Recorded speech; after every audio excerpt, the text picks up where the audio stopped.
a tua igreja reunida nesta noite, Pai. Sei que o Senhor tem avivado nossos corações e a nossa vida. Nós queremos ouvir a tua voz, Pai, uma vez mais, por meio da sua palavra, que será ministrada nesta noite, Pai, com os coração aberto. Usa o teu filho, Pai, no nome de Jesus. No nome de Jesus. O Baral, o evangelista, nos trazendo a mensagem. De pé como estás, recebamos. Meus irmãos, a paz do Senhor a todos. Deus seja louvado por tamanha oportunidade que temos de estar uma vez mais em sua casa. Aproveitando que estão em pé, por favor, abra comigo a sua Bíblia no livro do profeta Daniel. Livro do profeta Daniel, capítulo de número 6, a partir do versículo de número 25. Depois de Ezequiel, Daniel, capítulo de número 6, a partir do versículo de número 25. Agradeço uma vez mais ao pastor Valdir pelo convite, pela confiança, pelo carinho. Muito obrigado. Que Deus lhe retribua em todas as coisas. Estamos dentro de uma campanha e hoje, meditando na literatura bíblica do contexto histórico de Daniel, Deus colocou 5 lições para compartilhar com cada um de vocês. Quem encontrou, diga amém. Está escrito, acompanhe a leitura. Então o rei Dário escreveu a todos os povos, nações e gente de diferentes línguas que habitam em toda a terra: a paz vos seja multiplicada. Da minha parte é feito um decreto, pelo que em todo o domínio do meu reino, todos os homens temam e tremam perante o Deus de Daniel. Porque Ele é o Deus vivo e que permanece para sempre. E o seu reino não será jamais destruído. E o seu domínio durará eternamente. Ele livra, Ele salva, opera sinais e maravilhas, tanto no céu como na terra. Ele livrou Daniel do poder dos leões. Tome o seu assento, fique extremamente à vontade. Eu prometo que eu serei extremamente breve e peço educadamente a sua atenção. Sobre o contexto histórico do livro de Daniel, me escute. Era ano 607 a.C. e naquele período o mundo era dominado pelo Império Babilônico, que estava sobre o domínio de Nabucodonosor. No final do ano 607 a.C., Nabucodonosor sai em marcha monarcal, bélica e com um poder militar descomunal, com destino a Judá e especialmente a cidade de Jerusalém. Como dominador e governador daquele mundo, ele vai em busca dos judeus. E no ano 608, logo no início do ano 608, ele chega em Jerusalém. E naquela ocasião era o 3º ano do reinado de Jeoaquim, rei de Judá, o primeiro versículo do primeiro capítulo do livro de Daniel. Quando ele chega diante de Jerusalém, por ter um poder militar fora do comum e superior, ele sitia totalmente Jerusalém, invade Jerusalém e faz algo muito ousado. Ele vai até o templo do Deus dos judeus e dos judeus e rouba utensílios. Ele não pega só os utensílios, como nos narra a literatura bíblica, mas ele leva centenas de judeus exilados. Olhe para cá. Este mesmo Nabucodonosor fez 3 deportações. Ele não levou o povo tudo de uma vez. Esta do ano 607 para 608 é a primeira. E dentro do grupo que ele traz para dentro do Império Babilônico, encontra-se 4 nomes notáveis de judeus que se destacaram, que são eles: Daniel, Ananias, Misael e Azarias. Me escute para que você entenda. O nome Daniel no hebraico significa Deus é meu juiz. O nome Ananias no hebraico significa Deus é clemente ou misericordioso. O nome Azarias é uma pergunta: quem é como Deus carpegiano? E o nome Azarias significa Deus ajuda. Então estes 4 moços judeus, da idade de aproximadamente 22 anos, é trazido para dentro do Império Babilônico. E aqui eu quero compartilhar com você 5 lições extremamente relevantes que eles nos passam dentro do Império Babilônico.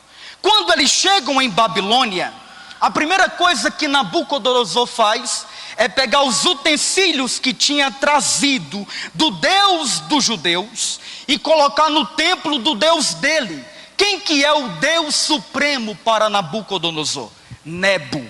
Então, quando Nabucodonosor pega os utensílios da casa do Deus dos judeus e coloca no templo do Deus Nebo, ele está dizendo: como imperador do mundo, como governador do mundo, eu digo que Nebo é o maior de todos os deuses. Espere, cadê Deus em toda esta história? Pasme, no comando de toda ela. Porque aonde os homens dominam, guarde isto, Deus predomina. A Bíblia diz que o próprio Deus entregou nas mãos de Nabucodonosor o seu povo. Sabe o que eu aprendo com isso? Independente do que esteja acontecendo na nossa vida, Deus continua no domínio supremo sobre todas as coisas. Então Nabucodonosor faz isto. E depois ele faz algo que ele costumava sempre fazer quando trazia exilados. Ele chama Aspenais, que era chefe dos seus eunucos, chefe dos oficiais dele, e diz: Aspenais, da turma que a gente trouxe de Judá, dos filhos de Judá, traga para o nosso grupo jovens que já sejam da linhagem real, que já sejam príncipes.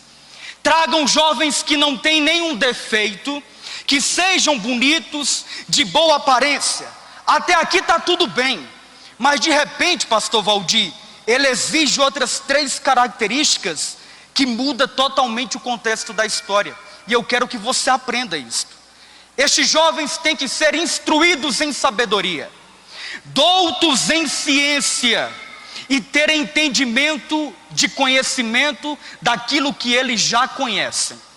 Agora, eu quero que você entenda o seguinte: quando Nabucodonosor fazia sempre isto, pastor Feitosa, com os jovens exilados de outras nações, ele tinha um objetivo.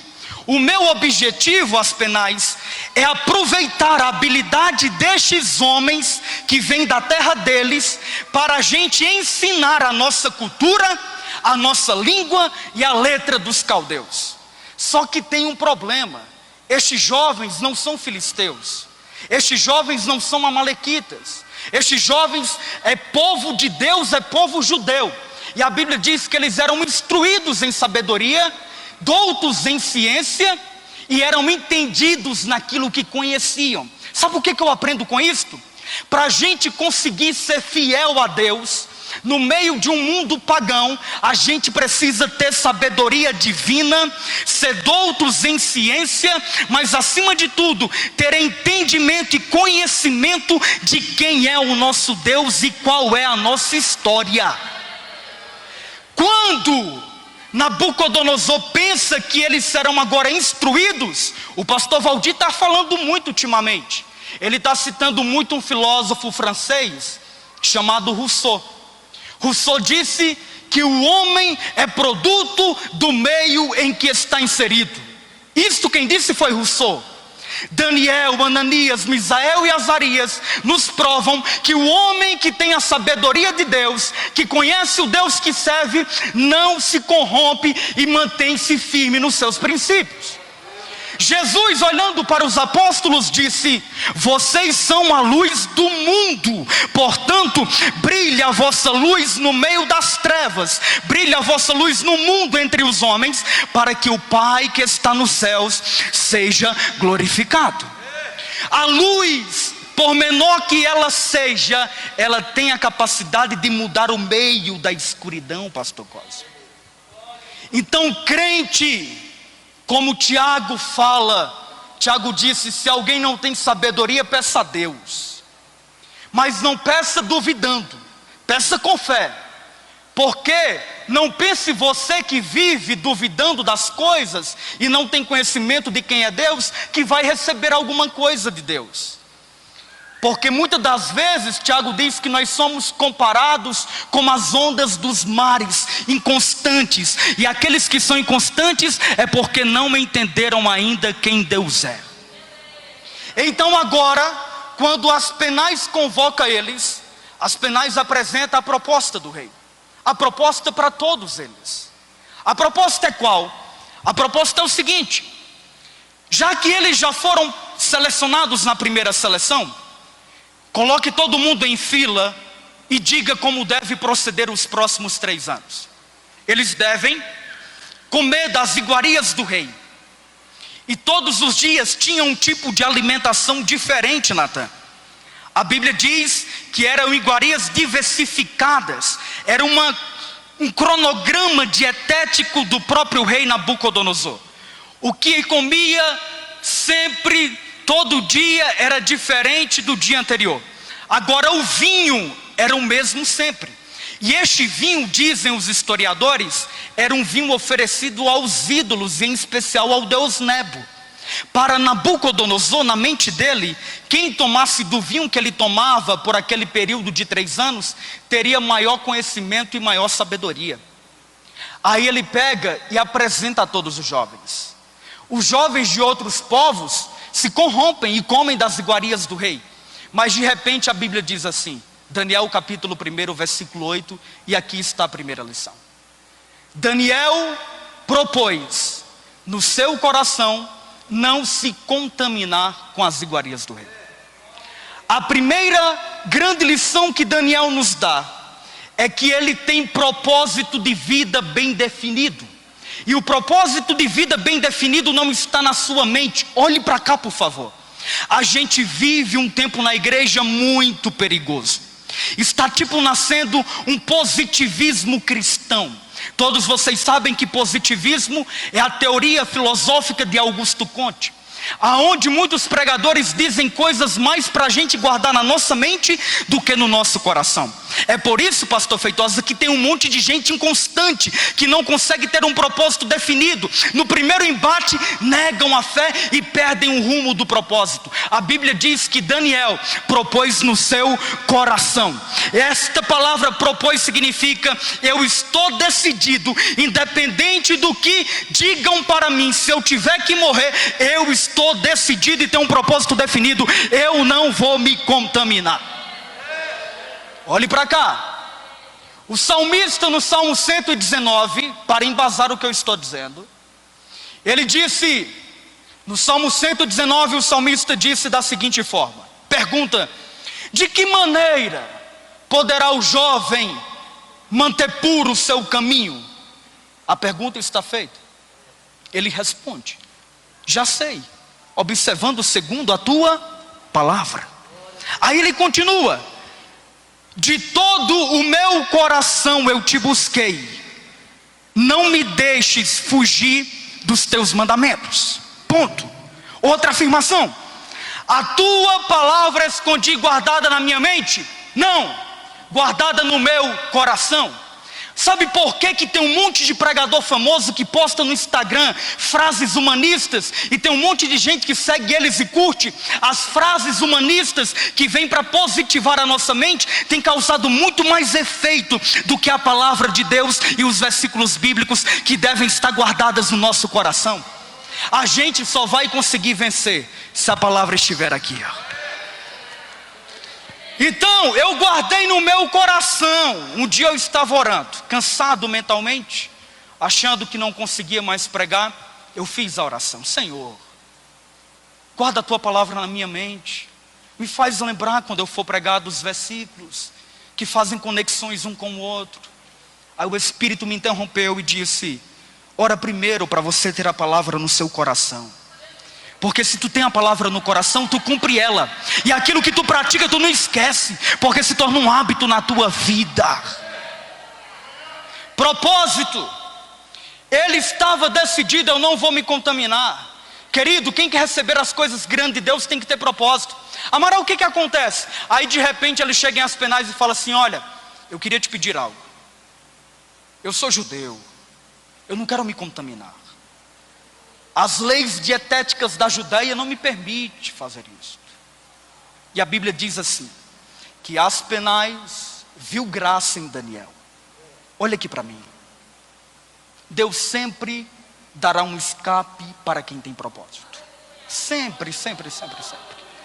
O apóstolo Paulo disse que Ele não nos dá luta maior do que aquilo que podemos suportar. E Ele sempre vai nos dar um escape para aqueles que querem se manter fiel.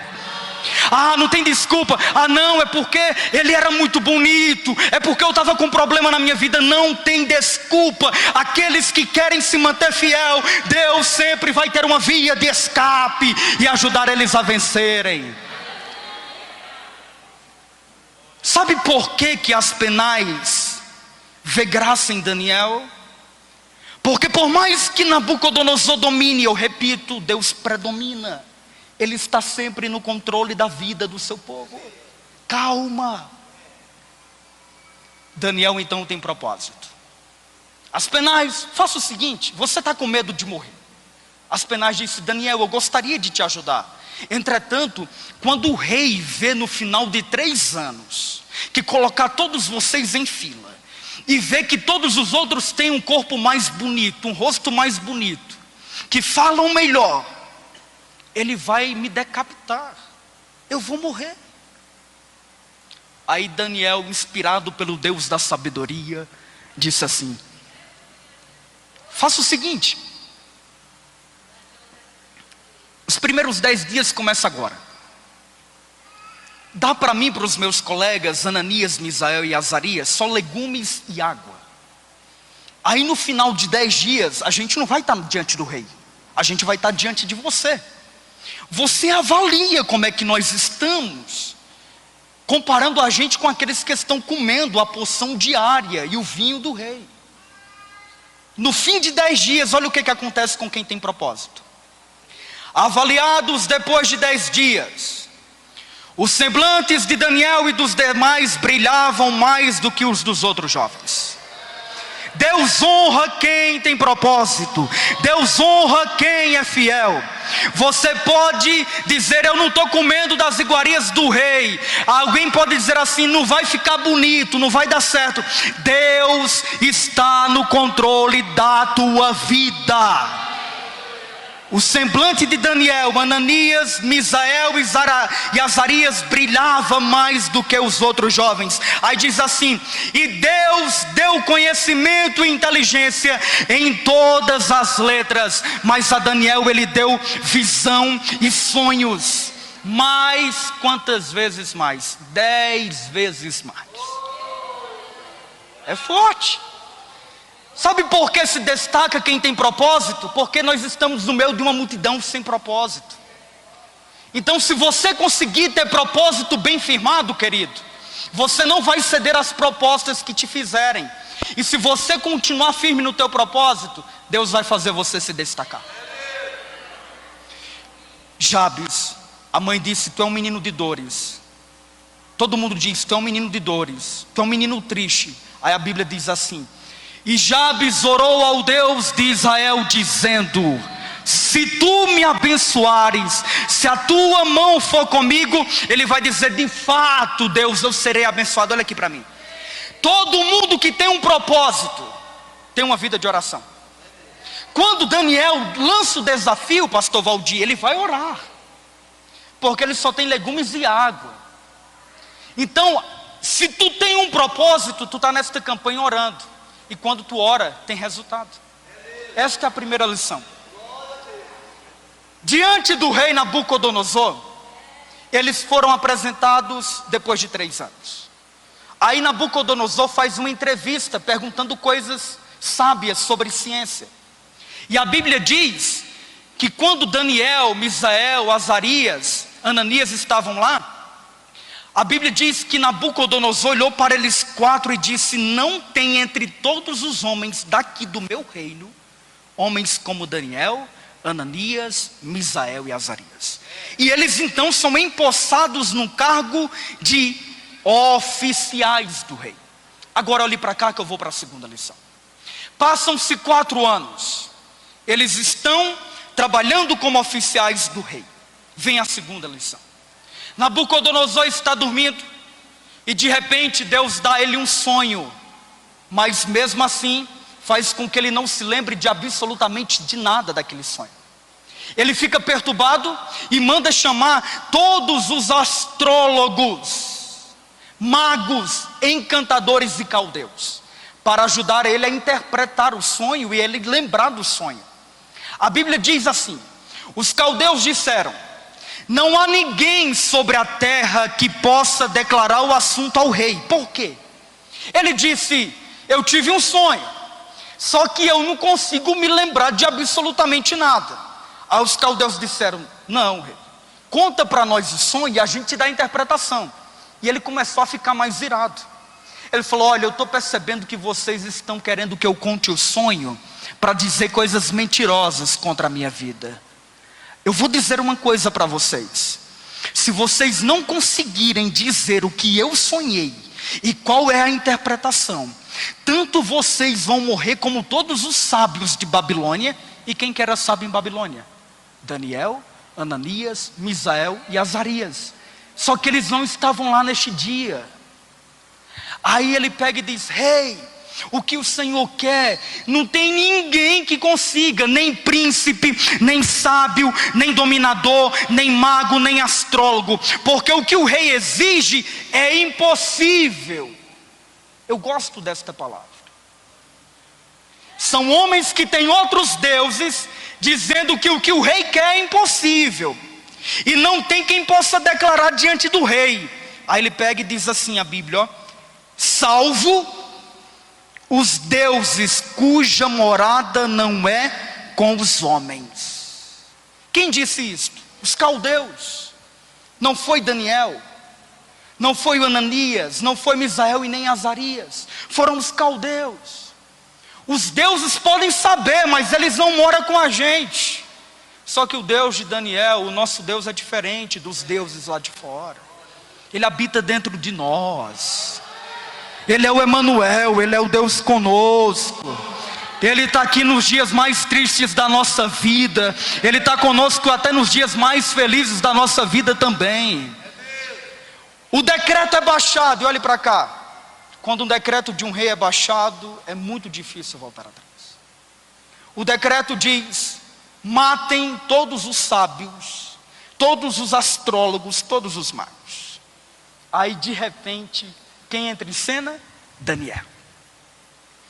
Vou morrer por quê? A Bíblia diz que prudentemente ele foi diante de Arioque e disse: por que o rei está tão apressado em matar os sábios?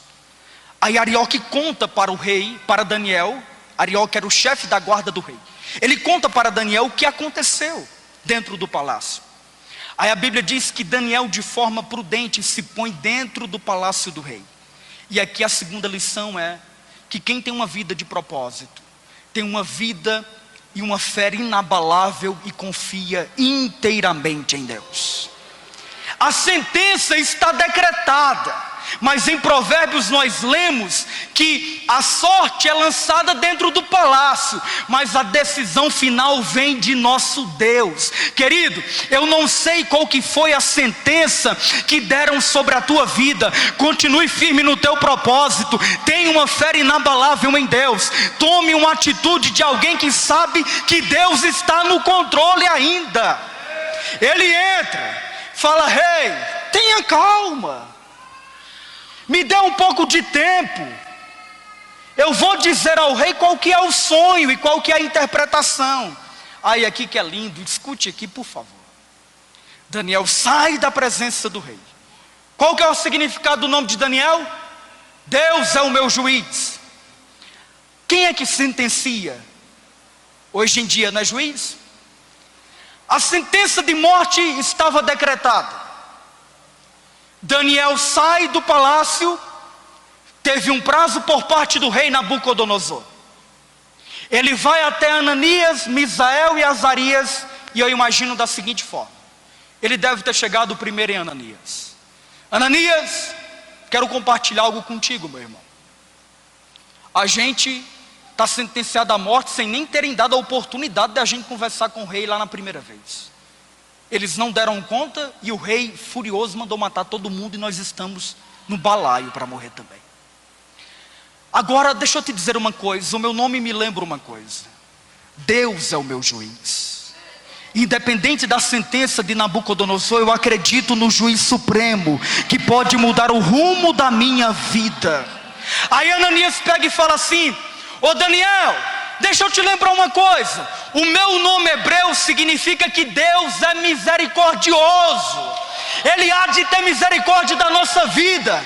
Aí de repente Daniel vai lá para Misael, aí fala assim: ô Misael, deixa eu te contar uma coisa, tem uma sentença contra a nossa vida.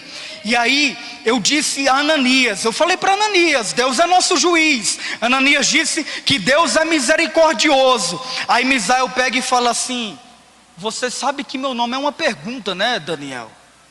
Se Deus é teu juiz e pode mudar a história da tua vida, se o Deus de Ananias é clemente e misericordioso, o meu nome é uma pergunta: quem é como o nosso Deus? Nabucodonosor é poderoso, o Covid pode ser poderoso, as lutas da nossa vida podem ser muitas, mas deixa eu perguntar uma coisa para vocês: quem é como o nosso Deus? Não tem, Ele predomina sobre todas as coisas. Aí está montando, falta o quarteto, falta o quarto. Aí o quarto é Azarias. Azarias, o que você tem a dizer? Deus é juiz, é misericordioso, ninguém é como Ele. O que você tem a dizer para a gente? Aí ele pega e diz: Deus ajuda o seu povo. Deus socorre o seu povo quando tudo está dando errado. Deus tem a última palavra de esperança para o seu povo, e sempre será assim. Uma fé inabalável que não tem medo da morte e entende que Deus está no controle. Deixa eu correr. Terceira lição. Daniel ora, pastor, e a Bíblia fala que de noite Deus dá uma visão a ele. Olha aqui para mim, eu profetizo que se você tiver propósito, que se você tiver uma fé inabalável, nas noites mais escuras e tenebrosas de sua vida, Deus te mostrará uma luz no final do túnel, Deus te dará uma visão de vitória. Quando ele tem a visão, ele canta dizendo: o Senhor é Deus, o Senhor é poderoso. Ele canta exaltando o Deus de Israel. Aí ele chega diante do rei e ele vai dar a terceira lição. Quem tem propósito, quem tem fé, é humilde. Rei, realmente os deuses não conseguem. Os caldeus não estavam errados não. Realmente os astrólogos não conseguem, eles não estavam errados não. Mas eu tenho um Deus, que é o Deus de Israel. Ele habita dentro de mim, e nesta noite Ele me visitou em visão, e o sonho é este, a interpretação é esta. Olha, rei, eu recebi isto, não é porque eu sou mais especial do que os viventes desta terra, é porque Deus quis assim. É humildade, irmão. Tem gente que quando Deus começa a levantar, começa a empinar o nariz, fica com os olhos altivos. Se Deus te deu, é porque é dele. Jesus, olha aqui para mim, Jesus estava batizando numa região, João batizando em outra região. Aí de repente um judeu pegou e falou assim: fala para João Batista que Jesus está ganhando dele batizando mais gente do que ele. E quem começou foi João Batista. Aí João pega e fala assim: queridos, não tem nada que o homem receba que do céu não lhe seja dado. Quando eu entendo que foi Deus que me deu, eu baixo a bola e entendo, não é porque eu sou melhor, é porque Ele quis assim e nos escolheu. Humildade. Quarta lição para me concluir. Diga aleluia. Quarta lição. Quem tem propósito firme não se perde com o tempo. Guarde isto. Guarde isto. Quer deixar de ser inconstante? Tenha um propósito definido no seu coração. Depois deste episódio, passam-se 15 anos. A gente vai lá para Nabucodonosor, levantando a estátua de 60 côvados de altura e 6 côvados de largura. Quem era que estava entre os principais nesta época já? Porque depois que Daniel interpretou o sonho, que eu acabei de contar o enredo histórico, a Bíblia diz que Nabucodonosor colocou Daniel como um príncipe dentro da Babilônia. E Daniel pediu em favor de Ananias, Misael e Azarias para que eles também se tornassem líderes de algumas províncias. Olha aqui. Diante da estátua de ouro levantada pelo mesmo Nabucodonosor que havia invadido Jerusalém, a ordem é, quando começar a tocar os instrumentos, todos os presidentes, príncipes, líderes de província devem se prostrar diante da estátua. Olha aqui para mim. Passaram-se quanto tempo? 15 anos. Eles estão em posição de honra, mas mesmo assim não esqueceram do propósito. Qual que é o propósito? Ser fiel a Deus independente de como eu estiver. Seja sendo jogado na fornalha, seja pobre, seja rico, seja bonito, seja feio. Quem tem propósito se mantém firme até o último dia. 15 anos, os instrumentos tocam, todo mundo se prostra. Os outros olham e vê quem? Ananias, Misael e Azarias, Sadraque, Mesaque e Abednego. O rei, os judeus não estão se prostrando não. Nabucodonosor furioso fala: tragam eles aqui. Aí quando trouxeram eles, a história é tão linda e os detalhes tão profundos, porque Nabucodonosor pergunta: será que o Deus de vocês pode livrar vocês da fornalha? Aí Ananias, Misael e Azarias responde e fala assim: olha só, rei, sobre isto a gente nem deve compartilhar contigo. Sabe o que é isso, gente? É alguém que tem um propósito tão definido, que independente do que Deus vai fazer, o único propósito da vida dele é continuar firme. Então independente, se ele quiser nos livrar, rei, ele livra. Agora se ele não quiser, a gente vai para a fornalha de qualquer jeito, porque o nosso propósito continua firme apesar do tempo. Propósito firme. Propósito firme. Se coloque de pé.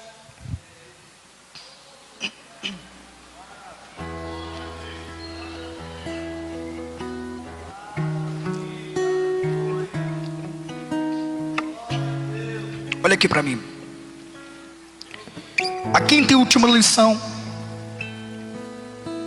Daniel vai nos dar. Depois que o Império Babilônico é totalmente destruído pelo Império Medo-Persa, no capítulo de número 6 que acabamos de ler, quem domina é Dário. Alguns estudiosos acreditam que este Dário era o Assuero, esposo de Esther.